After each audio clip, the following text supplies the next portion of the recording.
আসসালামু আলাইকুম, ম্যাথোলজিক্যাল ইনস্টিটিউটের আরও একটি ভিডিওতে স্বাগতম। আজকে আমরা টপোলজিক্যাল অ্যান্ড ফাংশনালাইসিসের শেষ চ্যাপ্টার শুরু করব। এই চ্যাপ্টারটি হচ্ছে চ্যাপ্টার 8 ফিক্স পয়েন্ট থিওরি, বা বাংলায় যদি বলি নির্দিষ্ট বিন্দুর উপপাদ্য। এটা শুরু করবো। এখানে আমরা এই ভিডিওতে ফার্স্ট পার্টে এখানে কিছু বেসিক মানে কি কি জানা লাগবে আপনার সেগুলা, এবং যদি বেশি বড় না হয় ভিডিও তাহলে একটা ম্যাথ করে দেওয়ার ট্রাই করবো। অবশ্যই আমাদের কোর্সটা নেবেন, তাহলে আপনার একটা পিডিএফ ফাইলও পাবেন। সেই পিডিএফ এর মধ্যে বিস্তারিতভাবে ম্যাথগুলো করা আছে। আর ওখানে এমন হতে পারে পিডিএফ দেখলে আপনাদের ভিডিও তো একটা দেখাও লাগবে না, তবু যদি পিডিএফ এর সাথে ভিডিওগুলো দেখেন তাহলে একদম ক্লিয়ার হবে। তো চলুন শুরু করি। তো ফিক্স পয়েন্ট থিওরি, তো আমরা বুঝতেই পারতেছি এখানে একটা নির্দিষ্ট বিন্দুর উপপাদ্য করবো। তাহলে আগে আমাদের চিন্তা হবে নির্দিষ্ট বিন্দুটা কি। তো আমরা এখানে ওই আবার ম্যাট্রিক জগৎ, নর্ম জগৎ এগুলো আবার পড়বো না। ফাংশন কি, ম্যাট্রিক জগতের ফাংশন কি, তারপর নর্ম জগতের ফাংশন কি, এগুলো আবার পড়বো না, কারণ এগুলো আমরা প্রথম চ্যাপ্টার, দ্বিতীয় চ্যাপ্টার এগুলো করে আসছি বিস্তর ভাবে। তো এখন সরাসরি আমরা মনে করি, আমরা জানি এক্স, এই এক্স দ্বারা কি বুঝে, একটা জগৎ বুঝে, বা এখানে বলছে এক্স একটি অশূন্যক সেট, জগৎটাকে একটা অশূন্যক সেট ধরে নিয়েছি, এই তো। তাহলে কোন চিত্রণ মানে কি এটা আমরা জানি। চিত্রণ মানে হলো ফাংশন। আর ফাংশনকে আমরা কি এভাবে যখন ম্যাট্রিক ফাংশনে লিখছিলাম তখন ছিল ডি। এখন একটা ফাংশন আমরা ধরে নিছে টি, যা এক্স টেন্ডস টু এক্স এর একটি নির্দিষ্ট বিন্দু হলো। এখন একটা ফাংশন, একটা জগতে একটা অশূন্যক সেট এর মধ্যে একটা ফাংশন যদি আপনি টি নেন, সেইটা একটা নির্দিষ্ট বিন্দু হবে কখন? যখন x বিলংস টু x এর প্রতিবিম্ব। এখন বলতে পারেন প্রতিবিম্ব আবার কি? প্রতিবিম্ব মানে হচ্ছে ফাংশনে কি থাকে, ইনপুট আউটপুট। প্রতিবিম্ব মানে হলো আউটপুট, আর কিছু না। ইনপুট মানে কি?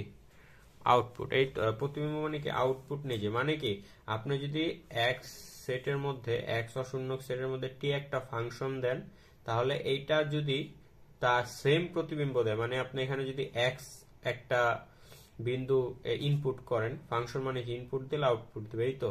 তাহলে আপনি যদি এক্স ইনপুট দেন, তাহলে প্রতিবিম্ব বা আউটপুটও কি সেম এক্সই পাবেন।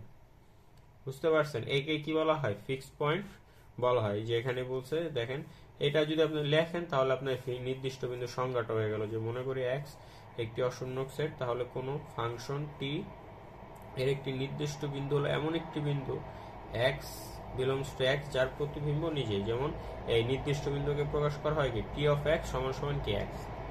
বুঝতে পারছেন? এটা আপনাকে আমি যদি বুঝাই, যেমন আপনি যদি এখানে টি অফ এক্স এক্স স্কোয়ার এমন যদি ইনপুটটা পান, মানে আপনি যদি এখানে টি 0 দেন, মানও কি পাবেন? 0 পাবেন। বা টি যদি 1 ইনপুট দেন তাহলে 1 পাবেন। এটাকে বলে কি, যদি যা ইনপুট দেব তাই পাই, তাহলে সেটাকে কি বলি আমরা? ফিক্স পয়েন্ট বলবো। বুঝতে পারছেন? আশা করি বুঝতে পারছেন। এখন আমরা শিখব হলো ম্যাট্রিক জগতের ক্ষেত্রে সংকোচন চিত্র। ম্যাট্রিক জগতের ক্ষেত্রে সংকোচন চিত্রণ। এখন বলতে পারেন ঠিক আছে, আমরা তো ম্যাট্রিক জগৎ চিনি, এখন সংকোচন চিত্রণ আবার কি? সংকোচন চিত্রণ আর কিছুই না। চিত্রণ মানে জানি কি আমরা ফাংশন, তাহলে সংকোচন কনস্ট্রাকশন ফাংশন কি বলে? কনট্রাকশন ফাংশন। তো শুধু সংকোচন চিত্রণের কোনো সংজ্ঞা নাই, জাস্ট আমাদের জগৎ নিয়ে তারপরে করতে হয়। তাহলে ম্যাট্রিক জগতের ক্ষেত্রে সংকোচন চিত্রণ কি হবে? চলেন একটু দেখি কি বলছি। আমরা জানি কি ম্যাট্রিক জগৎকে কি এই যেভাবে লেখা হয়, এগুলো আমি আবার পড়াবো না আপনাদের, এখন আগের ভিডিওগুলো অবশ্যই চেক আউট করবেন। ধরি এক্স টি একটি ম্যাট্রিক জগৎ, একটি চিত্রণ মানে কি একটি ফাংশন টি নিব, কে এক সেটে বর্ণিত সংকোচন চিত্র বলা হবে। মানে এই ফাংশনটাকে এই জগতে সংকোচন ফাংশন তখনই বলা হবে যখন কি একটি বাস্তব সংখ্যা, একটি ধনাত্মক বাস্তব সংখ্যা কে থাকে যা 1 থেকে ছোট, কে থাকে যা 1 থেকে ছোট, এবং এমন যদি থাকে তাহলে আপনি যদি ইনপুট দেন এক্স ওয়াই দুইটা বিন্দু ইনপুট দেন, তাহলে ডি ফাংশন মানে কি ডিস্টেন্স ফাংশন, মনে আছে ম্যাট্রিক জগতে আমরা পড়ে আসছি। তাহলে distance function of T X T Y হবে কি less than K into D of X Y. মানে আপনি যদি মেট্রিক জগতে সংকোচন ফাংশন কোনটা হবে, মেট্রিক জগতে সংকোচন ফাংশন ওইটাই হবে যদি টি একটা ফাংশন হয় এবং এমন একটা কে কে এখানে স্কেলার রাশি, তো বুঝাই যায় নাকি, এমন একটা স্কেলার রাশি থাকে যা এক থেকে ছোট, তখন আপনি যদি এই ফাংশনটার মধ্যে কি ইনপুট দেন এক্স ওয়াই এবং ওয়াই ইনপুট দেন, তখন আপনাকে ডিস্টেন্স ফাংশন কি এই ফাংশনের ডিস্টেন্স দুইটা বিন্দু যেহেতু নিয়েছেন, তাই টি এক্স এবং টি ওয়াই ডিস্টেন্স ফাংশন হবে কি less than K D of X Y. এটা এই যদি শর্ত মানে, তাহলে তাকে আমরা কি বলতে পারবো, ম্যাট্রিক জগতের ক্ষেত্রে সংকোচন চিত্র বলতে পারবো। ঠিক আছে, হ্যাঁ এখন শিখবো হলো নর্ম জগতের ক্ষেত্রে সংকোচন চিত্র। নর্ম জগতের ক্ষেত্রে সেম, একটু জাস্ট আমরা নর্ম জগৎ পরে আসি। সংকোচন চিত্র মানে কি কনস্ট্রাকশন ফাংশন। ওকে, তাহলে ধরি এক্স, আর এটা কি নর্ম জগতের প্রকাশ করে যেভাবে, এটা হলো নর্ম ফাংশন, এটা হলো এক্স জগৎ, একটি নর্ম জগৎ, একটি চিত্রণ টি, চিত্রণ মানে কি ফাংশন, একটি ফাংশন টি অফ, এখানে একটু কাটাকাটি হয়েছে কারণ আমি ওই ম্যাট্রিকেরটাই আবার এখানে লিখে ফেলছিলাম, তো একটু সরি তার জন্য। তো এখানে কি একটি ফাংশন টি থাকবে যেন কি, যেখানে যদি আপনি কি এক সেটে বর্ণিত সংকোচন চিত্র বলো, মানে এই টি কে এক্স এর সংকোচন চিত্র বলা হবে যখন ধনাত্মক বাস্তব সংখ্যা কি ওই সেম কে ওয়ান থেকে ছোট এমন একটা কে দেয় যেন কি আপনি যদি সেখানে এক্স ওয়াই কি ইনপুট দেন, তাহলে আপনাকে কি দিবেন নর্মড অফ, ডাবলি মানেই তো নর্ম, আমরা তো জানি নাকি, এটা তো আবার বুঝানোর কিছু নাই কারণ আমরা চ্যাপ্টার 2 এ করে আসছি, 6 এ করে আসছি নর্ম জগৎ কিভাবে লিখতে হয়। তাহলে নর্ম জগৎ of T X minus T I, T কি ফাংশনটা, এই তো ফাংশনের এক্স, যদি ফাংশনে যদি এক্স এর মান ইনপুট দেন তাহলে টি এক্স পাবেন। তাই normed of T X minus T Y হবে কি less than K into normed of X minus Y. তখন কি এটাকে আমরা কি বলতে পারবো, নর্ম জগতের সংকোচন চিত্র বা সংকোচন ফাংশন বলবো। আর এখানে আমি লিখে দিছি এই যে সংকোচন চিত্র এক ধরনের ফাংশন, সংকোচন চিত্র কি এক ধরনের ফাংশন। আশা করি বুঝতে পারছেন। আপনারা কি লিখে নেবেন, একটু লিখে নেন, আমি করে ধরি। ওকে,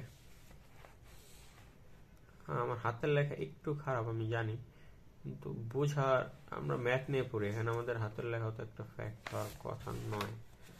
এই যে এখানে একটু কাটাকাটি হয়েছে,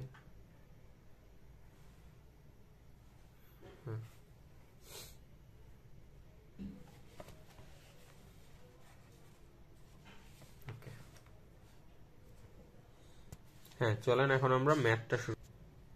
জি, প্রথম যে ম্যাথটা আমরা করব সেটা হলো থিওরাম 1। আমরা তো তুহিন প্রকাশনী ইউজ করতেছি, তা আপনারা এজন্য কোশ্চেন দেখে মিলাই নেবেন যদি অন্য কোনো বই ইউজ করে থাকেন। তো কোশ্চেনটা সাধারণত এমন থাকে, সম্পূর্ণ ম্যাট্রিক জগতে বানাক সংকোচন উপপাদ্য বা নীতি, এইটুকুই থাকে। সম্পূর্ণ ম্যাট্রিক জগতে বানাক সংকোচন উপপাদ্য বা নীতি, এটা খুব ইম্পর্টেন্ট একটা কোশ্চেন। এটা আসছে 14, 17, 19 এবং 21 সালে। আমি বর্ণনাটা লিখে তারপর এটা লিখছি ভুলে, এখানে লিখলে ভালো হতো। তো বর্ণনা অনেক সময় দেওয়া থাকে, আবার ডাইরেক্ট এটাও কোশ্চেন করে, আবার অনেক সময় এটা দিয়েও কোশ্চেন করে যে মনে করি এক্স একটি সম্পূর্ণ ম্যাট্রিক জগৎ এবং ধরি এক্স এর উপর টি একটি সংকোচন, তাহলে টি এর একটি অনন্য নির্দিষ্ট বিন্দু থাকবে। ওকে, এরকমও থাকতে পারে, এটা প্রমাণ করো, বা ডাইরেক্ট বলে দিতে পারে সম্পূর্ণ ম্যাট্রিক জগতে বানাক সংকোচন উপপাদ্য বা নীতি বর্ণনা করো, প্রমাণ করো। ঠিক আছে, তা আগে আমরা তো জানি সম্পূর্ণ ম্যাট্রিক জগৎ কি, মনে আছে আমরা বানাক জগতে করছিলাম চ্যাপ্টার 6 এ, ওখানে বেসিকের বিস্তর একটা আইডিয়া দেওয়া আছে, ওখান থেকে আপনারা দেখে নেবেন সম্পূর্ণ ম্যাট্রিক জগৎ কি। এবং এখানে কোশ্চেনটা আসলে কি, কোশ্চেনটা একটু বোঝার ট্রাই করি। এখানে কিন্তু বলে নাই বানাক জগতে, বলছে যদি একটা সম্পূর্ণ ম্যাট্রিক জগৎ হয় তাহলে বানাকের সংকোচন উপপাদ্য প্রমাণ করো। বানাক একটা উপপাদ্য দিছে, সেটা আপনাকে প্রমাণ করতে হবে। এখন উপপাদ্যটাই কি সেটাই আমরা দেখি।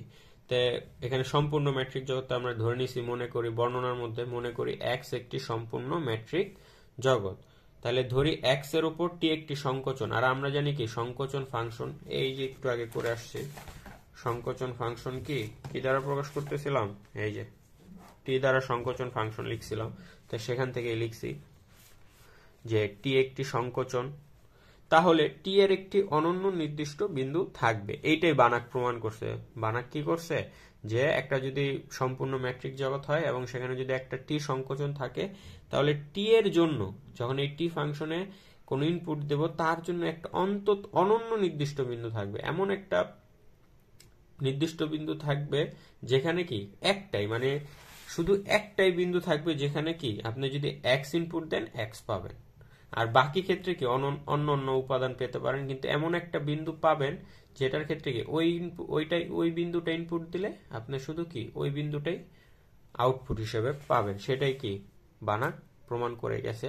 তাহলে বর্ণনাটা চাইলে লিখে নিতে পারেন। সরি। হ্যাঁ, তারপরে এখন আমরা দেখেন আমি বর্ণনা 2 বার লিখে ফেলছি, তো এইটুক না রাখলেও হবে। কোনটুক বলেন তো, কাটাকাটির জন্য আমি একটু দুঃখিত, এত ম্যাথ করতে হয় এখন, মাথা একটু ঠিক ঝামেলা হয়ে যায়। যাই হোক, হ্যাঁ এখন আমরা প্রমাণ করব। তাহলে যেহেতু কোশ্চেনেই বলে দিছে যে মনে করি x একটি সম্পূর্ণ ম্যাট্রিক জগৎ, তাহলে আমি সেখান থেকে লিখছি প্রমাণ মনে করি x একটি সম্পূর্ণ ম্যাট্রিক জগৎ এবং x এর উপর t একটি সংকোচন। কোত্থেকে লিখছি, বলে দিছে যে t একটি সংকোচন, আবার বর্ণনার মধ্যে লিখছি, সেটাই আমরা এখানে লিখছি। তাহলে আমরা ম্যাট্রিক জগতের ক্ষেত্রে সংকোচন কখন হবে বলেন তো, একটা বিন্দু নিতে হবে কি কাকে বলে। এই জন্য কি এই কাকে বলে গুলা বা সংজ্ঞাগুলো অবশ্যই মনের ভালো মতো মুখস্থ করতে হবে। এই যে আমরা বলছিলাম 1 এর থেকে কে ছোট হবে, তাহলে যেহেতু এটা একটা সংকোচন চিত্র ম্যাট্রিক জগতে, তাহলে অবশ্যই একটা কে থাকবে যেটা কি 1 থেকে ছোট এবং 0 থেকে বড়, যেখানে কে কি অবশ্যই কি রিয়েল নাম্বার বা বাস্তব সংখ্যা, তাই না? জানো এটা হলো কি ওই ম্যাট্রিক জগতের সংজ্ঞা থেকে লিখছি, D of T X minus, কোনটা আমি বারবার দেখাই দিতেছি আপনাদের যে আমি সংজ্ঞা আগেই পড়ে আসছি, তাহলে সেটাই লিখছি এখানে থাকবে জানো। তাহলে D of T X comma T Y is less than K D of X, যেখানে কি এক্স ওয়াই বিলংস টু কি এক্স জগৎ 1। হ্যাঁ, আপনারা চাইলে একটু ছবি তুলে নেন একটুকে। হ্যাঁ, এখন নির্দিষ্ট বিন্দুর বিদ্যমানতা, এখন কি এটা হলো আমরা তো জাস্ট ম্যাট্রিক জগৎটা উল্লেখ করছি, এখন আমাদের প্রমাণ করতে হবে কি যে এইটার মধ্যে একটা নির্দিষ্ট বিন্দু আছে, মানে এমন একটা বিন্দু আছে যেখানে কি ইনপুট যা আউটপুট তা। তাহলে সেখান থেকে আমরা কিভাবে প্রমাণ করব, মনে করি এক্স নট বিলংস টু এ ইচ্ছামূলক, মানে যে কোনো মান হতে পারে, এক্স নট এর মান যে কোনো হতে পারে। তাহলে আমরা নিম্নরূপে পুনরাবৃত্ত অনুক্রম এক্স এন সংজ্ঞায়িত করি। তাহলে আমরা এখন একটা কি অনুক্রম নিয়ে আসবো, যেটা কি এক্স এন, আমরা তো জানি অনুক্রম কি। তারপরে তাহলে অনুক্রমটা যদি নিয়ে আসি তাহলে কি বলা যায়, তাই ধরি, এখানে ধরিটাকে আমি লিখি নাই, হ্যাঁ করি, ঠিক আছে। তাহলে এখন যদি অনুক্রমটাকে আমরা ব্যাখ্যা করি, এটা যেহেতু টি ফাংশনের জন্য অনুক্রম, কি টি ফাংশনের জন্য অনুক্রম, তা আমরা এক্স ওয়ান লিখবো কি T of X naught, X two লিখবো T of X one, X three হবে কি টি অফ এক্স থ্রি, না সরি এটা হবে T of X two, dot dot dot X N হবে কি T of X N minus one, এবং এটাকে আমরা 2 নং ধরতেছি। ওকে, এগুলা কি সব এই অনুক্রমটা কিসের অনুক্রম, আউটপুটের অনুক্রম, বুঝতে পারছেন, এই জন্য এভাবে টি নিয়ে নিচ্ছে। এখন তাহলে আমরা কি পাই, এক্স ওয়ান সমান সমান কি টি অফ এক্স নট, তাহলে এক্স টু সমান সমান কি দেখেন তো, এক্স, আপনারা বলতে পারেন এখানে ব্র্যাকেট দিছি, এখানে কেন ব্র্যাকেট দেয়নি, এখানে ব্র্যাকেট আপনারা দিলেও পারবেন না দিলেও পারবেন, একই কথা বোঝায়। এখানে দেখতে একটু আই ক্যাচি হওয়ার জন্য আমি ব্র্যাকেটটা দিই না, বারবার ব্র্যাকেট দিতে গেলে একটু গজামিল লেগে যায়, এই জন্য। ওকে, তাহলে এক্স টু কি বলছে টি অফ এক্স ওয়ান, তাহলে টি অফ এক্স ওয়ান, তাহলে এই এক্স ওয়ানটা আলাদা আর এই টিটা আলাদা, তাহলে আমরা এটার মধ্যে কি লিখতে পারি, এই এক্স ওয়ানের বদলে আবার লিখতে পারি না টি অফ এক্স নট, জাস্ট মান বসাইছি, টি অফ এক্স ওয়ানের সাথে কি টি, এই এক্স ওয়ানের মান কি টি অফ এক্স নট বসাই দিছি, আর টি টি করলে কি হয় টি স্কোয়ার হয়, বুঝতে পারছেন।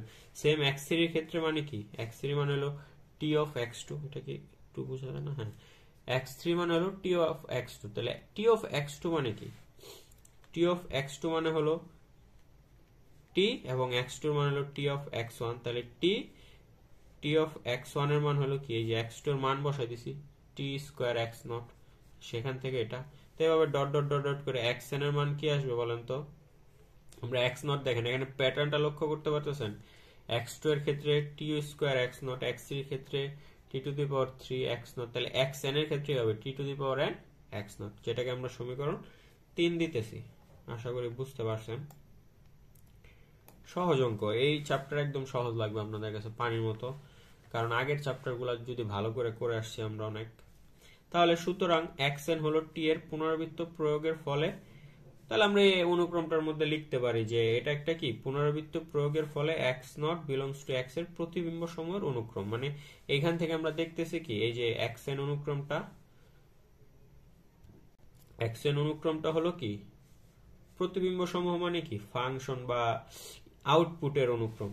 ওকে, এখন যেহেতু এক্স এর উপর টি একটি সংকোচন, যেহেতু কি এক্স এর উপর টি একটি সংকোচন বা টি একটি সংকোচন ফাংশন, তাহলে আমরা 2 আর 1 থেকে কি করতে পারি, এই যে 2 নাম্বার হলো এই যেটা 2, 1 নাম্বার কোনটা নিয়েছিলাম, এই যে এখানে 1 নাম্বার দিছিলাম, এটাকে এখন জাস্ট মান বসাবো আর কিছু করবো না। দেখেন কি করতেছি, 2 ও 1 হতে পাই D of X two X one equals to কি D of T X one T X two, তাহলে এটা ছোট হবে কি K D of X one X naught, মানে দুইটা দুইটা করে নিব। প্রথমে নিব দেখেন এক্স নট এক্স ওয়ান, তারপর নিব কি বলেন তো এক্স থ্রি এক্স টু, তারপর নিব কি বলেন তো এক্স ফোর এক্স থ্রি, এভাবে কি করতে করতে থাকবো। তাহলে আমরা জাস্ট মান বসাইছি কি এক্স এবং এক্স ওয়াই এর জায়গায় কি এক্স এর জায়গায় এক্স টু বসাইছি, ওয়াই এর জায়গায় এক্স ওয়ান বসাইছি, তাহলে এগুলার মান কি, তারপরে এক্স টু মানে হলো T of X one, X two মানে কি টি অফ এক্স ওয়ান, এবং এক্স ওয়ান মানে কি টি অফ এক্স নট, সেটা এখানে জাস্ট লিখে দিছি। তাহলে এখান থেকে লেখা যায় কি ডি অফ এক্স টু, তার মাঝখান থেকে এইটুক বাদ দেওয়া যায়, তাহলে D of X two minus X one is less than or equal K D of X one X two. কি করছি বলেন তো, এই যে মাঝখানে এইটুক আছে, এইটুক বাদ দিয়ে দিছি, এখানে লিখছি। ওকে, আর এটাকে আমরা সমীকরণ 4 দিছি। অবশ্যই আমাদের পিডিএফটা চেক করবেন, সেখানে ক্লিয়ার মতো লেখা আছে। এখানে তো হাতের লেখা, অনেক সময় ওটার মধ্যে যেগুলো গ্রাফিক ট্যাবলেটটা লেখা তো সুন্দর হয়েছে আরো লেখা, ওটা ট্রাই করবেন দেখবেন।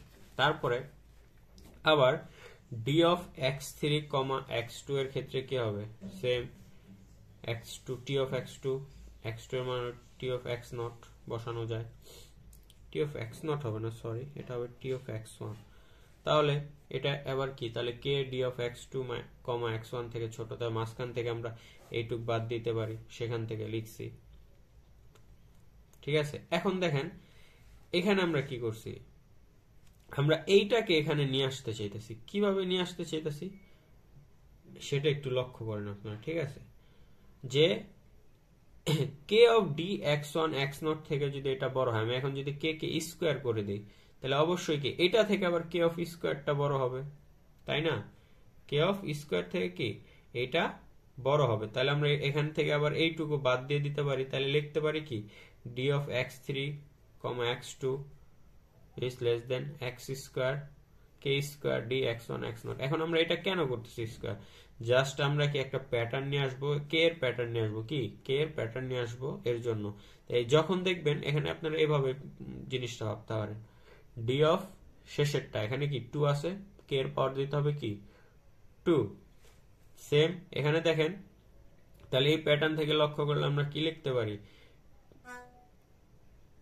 D of x four x three যদি হয়, তাহলে এই যে এখানে এক্স থ্রি আছে, তাই কে এর পাওয়ার দিব থ্রি এবং এক্স ওয়ান এক্স নট, মানে এই যে 4 নং এর মতো করে কি আমি লেখার ট্রাই করতেছি। ওকে,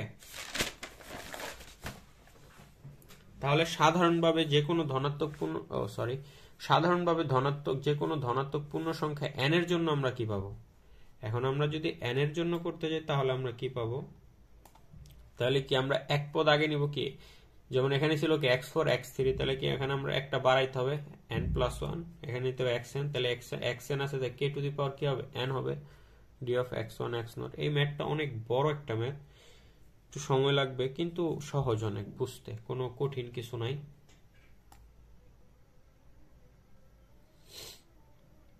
ঠিক আছে, হ্যাঁ, তাহলে এটা লেখা যায়, তাই যে কোনো ধনাত্মক সংখ্যা পি এর জন্য ত্রিভুজ অসমতা দ্বারা, আমরা মনে আছে ত্রিভুজের অসমতা সূত্র করছিলাম, কি ছিল ত্রিভুজের অসমতা সূত্র মনে করে দেখেন। তো সেখান থেকে আমরা লিখতে পারি কি D of X N plus P, x মানে 1 এর জায়গায় জাস্ট পি বসাইছি, তাহলে 1, তাহলে এটা লেস দেন হবে কি D of K N plus P, K N plus P minus 1। আপনারা বলতেন এটা কোথ থেকে লিখতেছি, তাই তো? এটা আপনি বলতে পারেন এটা আমরা কোথ থেকে লিখতেছি। এটা হলো সূত্রটা মনে আছে কিনা আপনারা দেখেন। অসমতার সূত্র কি পড়ছিলাম, ডি অফ এক্স জেড সমান সমান লেস দেন কি D of X Y plus D of Y Z, তাই না? এটা তো কি এভাবেই ছিল। তাহলে আমাদের কি এই পি থেকে এন পর্যন্ত যাইতে হবে, তো এন প্লাস পি থেকে এন পর্যন্ত যাইতে হবে কিভাবে, ট্রানজিশন করে করে যাইতে হবে, তাই না? যেমন পি, তারপর হবে পি মাইনাস 1, তারপর একটা একটা করে কমতে হবে। তাহলে এখানে যদি প্রথমে কি এন পি থেকে এন নেই, তাহলে আমরা কি এন পি থেকে ডাইরেক্ট এনে যেতে পারবো না, তাহলে কি মাঝখানে আগে ট্রানজিশন করে করে যেতে হবে। যেমন দেখেন এক্স থেকে জেটে যাব, ডাইরেক্ট আমরা এক্স থেকে জেটে যাবো, প্রথমে এক্স থেকে ওয়াই যাব, তারপরে ওয়াই এর সাথে আমরা জেটের একটা সম্পর্ক তৈরি করবো, সেম ভাবে এখানে করছি। তাহলে এন প্লাস পি থেকে শুরু করছি, এই যে D x N plus P থেকে শুরু করছি, এর থেকে একটা কমাইছি এন প্লাস পি মাইনাস 1, এরপর থেকে কি এই যে এটা এখান থেকে এটা নিব, এরপরের থেকে আরেকটা কমাবো, এই যে X N plus P minus 1, পরেরটা কি মাইনাস 2, তাহলে এরপরেরটা কি হবে, প্রথমটা হবে N plus P minus 2 N plus 3, এরকম ডট ডট করতে করতে করতে এক সময় কি পি বাদ চলে যাবে, তাহলে থাকবে কি D of X N plus 1 comma X N. এখন জাস্ট কি করছি, এখন জাস্ট মান বসাই দিতেছি, জাস্ট কি করে দিতেছি মান বসাই দিতেছি। মান কিভাবে বসাবো বলেন তো? দেখেন এই যে এখান থেকে আমরা যদি একটা প্যাটার্ন লক্ষ্য করি, D of X N plus 1 X N কি K to the power N D X 1 X 0, তাহলে আমরা এখানে কি এই পরেরটার কি এটা থাকে কে এর উপরে পাওয়ার, তাই লিখছি কে এর উপরে power N plus P minus 1 D of X 1 X 0। এই যে এখানে 5 নং থেকে এটা লিখছি, তো আপনারা এখানে লিখতে পারেন এখানে 5 নং দ্বারা, ওকে এটা ভাবে লেখা যায়। তাহলে সেম পরেরটার মধ্যে কি হবে, এই যে পরেরটার মধ্যে পরের এক্স এর মানটা কে এর উপরে পাওয়ার যাবে এবং ডি অফ এক্স 1 এক্স 0, এবার ডট ডট করতে করতে এখানে কি হবে K of N D of X 1 X 0। তাহলে এখন পরে এইটাই পাশে থাকবে এবং এখান থেকে কি প্রত্যেকটা কে ডি অফ এক্স 1 এক্স 0 কি করা যায়, কমন নেওয়া যায়, ডি অফ এক্স 1 এক্স 0 কি করা যাবে, কমন নেওয়া যাবে। তাহলে সেখান থেকে আমরা কমন নিয়ে নিছি ডি অফ এক্স 1 এক্স 0, তাহলে কে এর মানগুলো এখানে থেকে যায়, বুঝতে পারছেন? কে এর মানগুলো থেকে যায়, তারপর এখানে ডি অফ এক্স এন, এটা এখন কে এর মানগুলো থেকে আবার আমার x K of N common নেওয়া যায়, কি কে অফ এন কমন নেওয়া যায়। তো এখানে কে অফ এন কমন নিছি, তাহলে কে অফ এন যদি এখানে কমন নেই তাহলে ঘুরাই দিছি এখান থেকে, মানে প্রথমে এটা লিখছি, যেহেতু যোগ আমরা আগে পরে লিখতে পারবো সমস্যা নেই, তাই কে অফ এন কমন নিলে 1, পরেরটা হবে কে, পরেরটা হবে কে স্কয়ার, এরকম ডট ডট ডট করতে করতে কি কে অফ এন যদি কমন থাকবে কি এটা কে অফ পি মাইনাস 1, এই যে কে অফ পি মাইনাস 1 এখানে লিখে দিছি। আশা করি এগুলো হলো ধারার নিয়ম। ধারার নিয়ম তো আপনারা জানেনই নাকি, পি সংখ্যক ধারার নিয়ম। তারপরে আচ্ছা আপনারা কি এর আগের এটা ছবি লিখে নিয়েছিলেন, আমি একটু যদি ওয়েট করি, এখানে বারবার তো আর যাওয়া যাবে না, আগের পেজটা লিখে নেন। ওকে হ্যাঁ, এই পেজের উপর একটু একটু লিখে নেন। অনেক বড় একটা ম্যাথ, প্রায় আরো 2-3 পেজ আছে। এখন আপনারা বলতে পারেন ঠিক আছে আমরা কমন নিলাম, এখন এখানে কি করলাম, এই যেটা এটা আমরা অনেক ম্যাথে থার্ড ইয়ারে অনেকবার ইউজ করছি, ফোর্থ ইয়ারেও মনে হয় কিছু কিছু জায়গায় ইউজ করছি। এটা কি সূত্র, দ্বিপদী বিস্তৃতির সূত্র। দ্বিপদী বিস্তৃতির সূত্র কি পি পদ, এটা কি পি সংখ্যক পদের ক্ষেত্রে কি করতে হয় 1 minus K to the power P, মানে যত নাম্বার পদ, এবং কারণ কি এখানে কে কি 1 থেকে ছোট না এই ক্ষেত্রে, বুঝতে পারছেন, এবং 1 মাইনাস কে, আশা করি পারবেন। এই সূত্রটা যদি আমি সাইডে লিখে দিই, এটা কোন ক্ষেত্রে, এখানে যখন আর ইজ লেস দেন 1, আর আমরা জানি কে ইজ লেস দেন 1 সমান সমান কি A into a minus r to the power n a minus r। তাহলে এখানে p p এখানে কয়টা পদ আছে? p পদ আছে, তাহলে n এর মান হবে p, এবং আমরা r তো ধরছি k, আর এটা কি 1। ঠিক আছে, বুঝতে পারছেন? প্রথম পদ এ হলো কি প্রথম পদ হলো 1। আশা করি বুঝতে পারছেন এই পর্যন্ত। ওইটুকু লিখে নেন, পরের পেজে যাই চলেন। তাহলে সেখান থেকে লেখা যায় কি, D of K N P ওই পাশেরটা আছে, তাহলে কে অফ এন জাস্ট গুণ করে দিছি মান, এটাই থাকে, এটাকে আমরা ধরছি 6 নং। ওকে, এখন এইটুকু নিয়ে আবার কাজ করতে হবে একটু আমার। এই K of N 1 minus K P 1 minus K D of X one X naught, এটা কার থেকে ছোট? K of N 1 by K D of X one. আপনারা বলতে পারেন এটার থেকে আবার এটা কেমনে ছোট হলো, আমরা বুঝলাম কিভাবে? এই যে দেখেন এখানে আমি লিখেও দিছি, কে কি 1 থেকে ছোট, তাহলে 1 মাইনাস কে পি কি 1 থেকে ছোট হবে। কে এর মান 1 থেকে, তাহলে এর পাওয়ার যতই দেয় কেন অবশ্যই 1 থেকে ছোট হবে। তবে 1 থেকে এটা মাইনাস করলে অবশ্যই কি 1 থেকে ছোট হবে। তাহলে আমি এই 1 মাইনাস কে পি এর পরিবর্তে যদি 1 বসাই, তাহলে এই পুরা মানটা কি এই পুরা মানের থেকে বড় হয়ে যাবে। বুঝতে পারছেন? সেখান থেকে লিখছি। তাহলে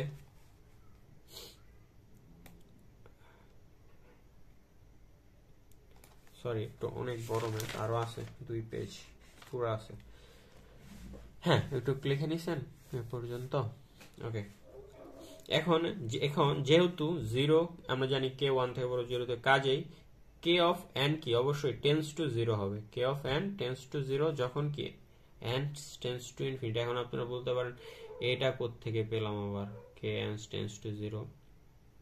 এগুলো আপনারা অনেক যে লিমিট অ্যাপ্লাইয়ের মধ্যে অনেক করছেন। যখন কি এন টেন্স টু ইনফিনিটি হয়, তখন কি কোনো কিছুর উপরে পাওয়ার ইনফিনিটি টেন্স টু হলে ওটা 0-র কাছাকাছি একটা মান দিবে। সেখান থেকে আপনারা লিখতে পারেন কি, এটা আপনি যদি এখানে একটু লাগে তাহলে আপনারা লিখতে পারেন। তাহলে এটার থেকেও কি হবে, কে অফ এন লিখে দেই 1 মাইনাস কে, এগুলো নোটের মধ্যে ক্লিয়ার করে দিয়া দেব আমি, এখন আপনাদের বুঝাই দিতেছি। টেন্স টু 0 লেখা যাবে, ঠিক আছে? তাহলে এটা যদি টেন্স টু 0 হয়, তাহলে এটা কিসের থেকে ছোট? এই যে এটা এটার থেকে ছোট, তাহলে এটা টেন্স টু কি হবে 0 হবে। ঠিক সেটাই লিখছি যে D of X N plus P ও কি টেন্স টু 0 যখন কি এন টেন্স টু ইনফিনিটি। আর এটা কখন হয় বলেন তো? যখন এটা কি অভিসৃত হয়। মনে আছে অভিসারী করার জন্য আমরা করছিলাম এন টেন্স টু ইনফিনিটি। তা সুতরাং এক্স এ এক্স এন একটি কোষীয় অনুক্রম, এছাড়াও যেহেতু এক্স সম্পূর্ণ, সুতরাং এক্স এন অনুক্রমটি অবশ্যই কোনো বিন্দু এক্স এর ক্ষেত্রে কি হবে, অভিসারী হবে।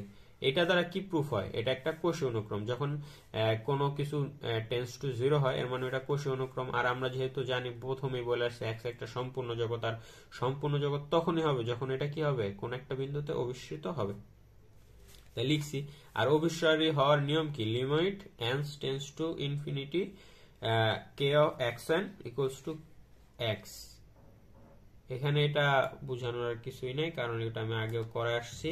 তাহলে দেখবেন এখন এই যে আমাদের প্রুফ হয়ে গেল এক্স এন ইকুয়ালস টু কি এক্স, একটা বিন্দু প্রুফ হয়ে গেল যে কোনো বিন্দুর জন্য কি একটা নির্দিষ্ট বিন্দু আছে। এখন এটা আমরা প্রমাণ করব কি এটা একটা নির্দিষ্ট বিন্দু। নির্দিষ্ট বিন্দু মানে কি, এটা প্রমাণ করব আমরা। ওকে, এই যে এই জিনিসটা আমাদের প্রুফ করতে হবে। এটা লিখবেন না, এটা জাস্ট বোঝানোর জন্য। আপনারা কি আগের গুলো একটু লিখে নেবেন, উঠে নেবেন? হ্যাঁ, উঠাই নেন। এখন আমরা শিখবো কি, সীমা এক্স একটি নির্দিষ্ট বিন্দু। তাহলে এক্স তো প্রমাণ করলাম আছে, এখন নির্দিষ্ট বিন্দু কিনা সেটাই প্রমাণ করব। তাহলে ত্রিভুজের অসমতা দ্বারা পাই, এটা আমরা সূত্র আগেও শিখছি যে D of T X X is less than or equal D of কি, এটার থেকে X one X comma D of X কি X comma X N plus D of X N plus X N comma X. এটা সূত্র থেকে আমরা জানি অসমতার। অতএব D of T X comma X is less than, এখানে জাস্ট কি মান বসাইতেছি, 2 এর মান। এই যে 2 নং থেকে লিখছিলাম না, মনে আছে 2 নং কি ছিল, যদি আপনাদের দেখাই। এই যে 2 নং কি ছিল, এক্স এন সমান সমান কি ছিল, টি অফ এক্স এন মাইনাস 1। তাহলে আমরা সেটাই এখানে লিখতে পারি যে টি এক্স এর মান T of X N minus 1 D of X N comma X. Okay, তাহলে D of T X X is less than কে।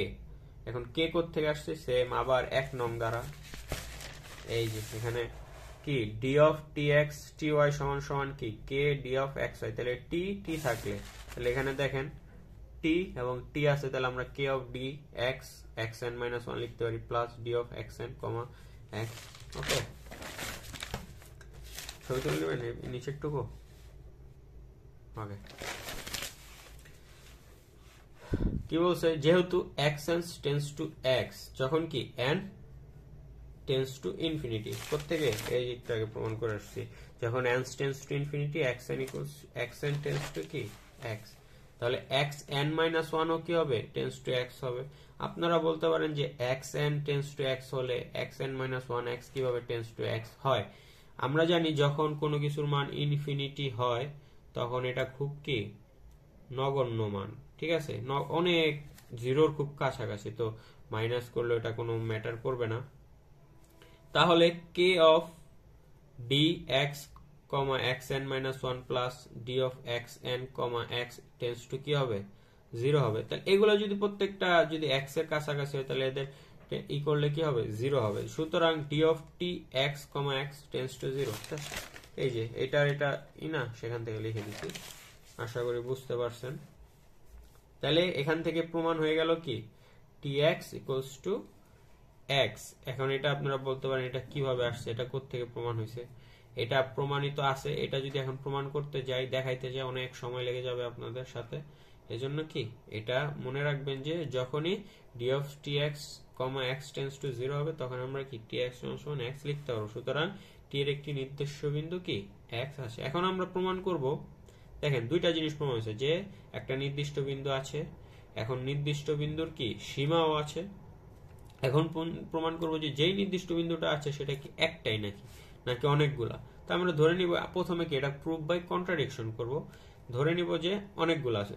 তাহলে কি মনে করে টি এর জন্য কোন একটি ওয়াই, এটা কি ফিক্স পয়েন্ট ধরে নিতে হবে। তাহলে টি অফ ওয়াই, টি যেহেতু সংকোচন, তার সংকোচনের ক্ষেত্রে কি একটা বিন্দু যদি দেই তাহলে অবশ্যই কি তাদের আউটপুটও কি সেম হবে। তাহলে ধরে নিচ্ছি T Y equals to Y.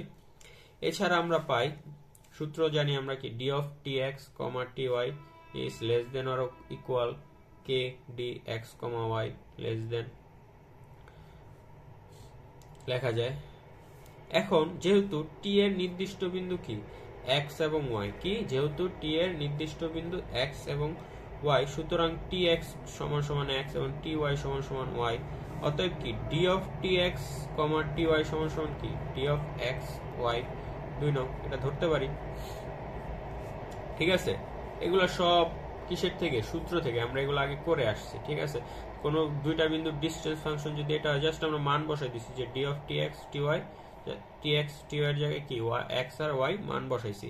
এখন 1 আর 2 থেকে যদি আমি তুলনা করি, কি 1 আর 2 থেকে যদি তুলনা করি, এই যে D of T X T Y এর জায়গায় কি আমরা ডি অফ এক্স ওয়াই বসাইতে পারি।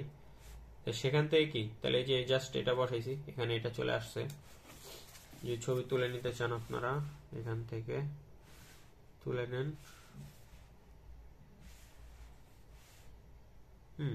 অনুন্নত তো একদম সহজ, এই একটুখানি আসার। যদি D of X comma Y naught equals to 0 হয় তাহলে কি 3 নং হতে পারে D of X comma Y is less than K of D X. এর মানে কি এখন আমি যদি ডি এক্স টাই পাশে পাঠিয়ে দিই কাটাকাটি চলে যাবে, 1 হবে।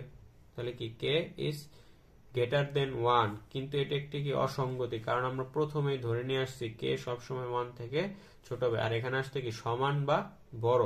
তাহলে 3 নং শুধু সম্ভব যখন ডি অফ এক্স ওয়াই কি 0 হবে।